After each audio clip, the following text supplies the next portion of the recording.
Assalamualaikum warahmatullahi wabarakatuh.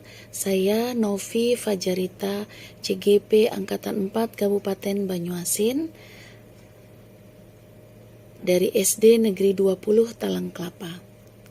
Jurnal monolog tugas 31A7, demonstrasi kontekstual pengambilan keputusan sebagai pemimpin pembelajaran.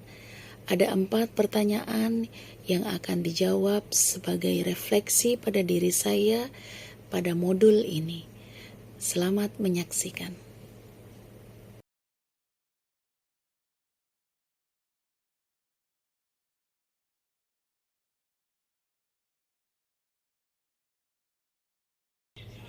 Pertanyaan pertama, bagaimana Anda nanti akan mentransfer dan menerapkan pengetahuan yang saya dapatkan dalam program pendidikan guru penggerak ini di sekolah saya dan di lingkungan tempat saya bekerja.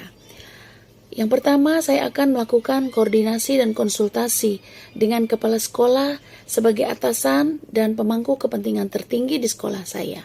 Yang kedua, saya akan melakukan sosialisasi pada rekan sejawat saya tentang bagaimana proses pengambilan keputusan ini sebagai pemimpin pembelajaran dan juga hal baik apa yang terdapat dalam program pendidikan guru penggerak ini.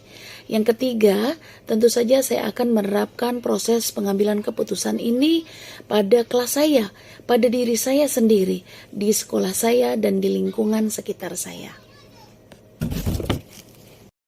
Pertanyaan kedua, apa langkah-langkah awal yang akan saya lakukan untuk memulai mengambil keputusan sebagai pemimpin pembelajaran?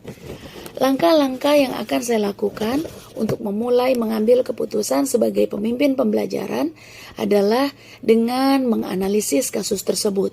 Apakah termasuk dilema etika atau termasuk bujukan moral?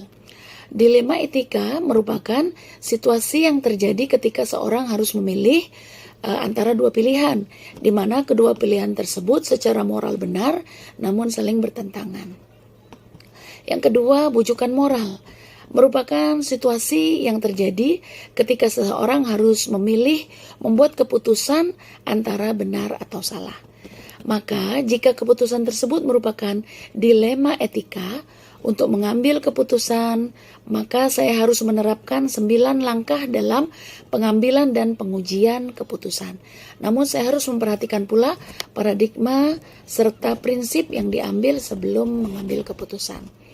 9 langkah dalam pengambilan keputusan tersebut antara lain, 1, saya akan mengidentifikasi nilai-nilai yang saling bertentangan. Yang kedua, tentu saja saya akan menentukan siapa yang terlibat dalam kasus tersebut. Yang ketiga, saya akan menentukan fakta-fakta dan mengumpulkan fakta-fakta yang relevan dalam kasus tersebut. Keempat, saya akan melakukan pengujian benar atau salah, yaitu dengan uji legal, uji regulasi, uji intuisi, uji publikasi, uji panutan atau idola.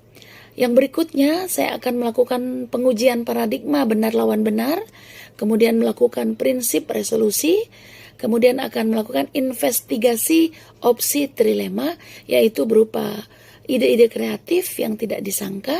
Kemudian saya akan membuat keputusan, kemudian melihat lagi keputusan tersebut serta merefleksikannya.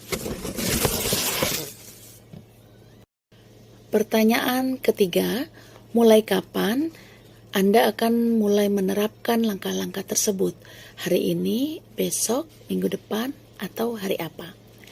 Langkah-langkah tersebut akan saya terapkan ketika saya menghadapi dilema etika yang memerlukan pengambilan keputusan baik dan efektif, serta dapat mengakomodasi kepentingan semua pihak.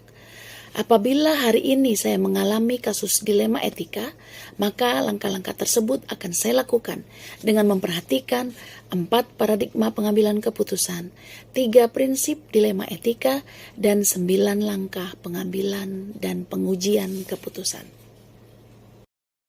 Pertanyaan keempat, siapa yang akan menjadi pendamping saya dalam menjalankan pengambilan keputusan sebagai pemimpin pembelajaran? yaitu seseorang yang menjadi teman diskusi Anda untuk menentukan apakah langkah-langkah yang Anda ambil telah tepat dan efektif.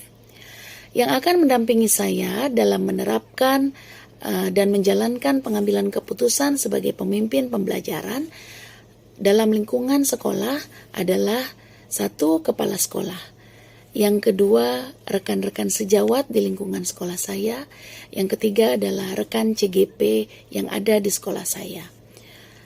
Dalam hal mengukur efektivitas pengambilan keputusan, tentunya saya akan melihat dari hasil refleksi yang telah saya lakukan. Apakah pengambilan keputusan saya telah tepat, tidak merugikan berbagai pihak, dan apakah keputusan saya tersebut adalah solusi bagaimana mendapatkan keputusan yang benar dan benar, serta tepat dan dapat dijadikan pedoman dalam langkah selanjutnya.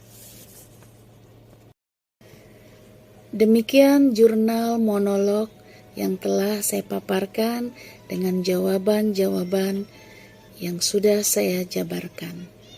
Terima kasih, mohon maaf. Assalamualaikum warahmatullahi wabarakatuh.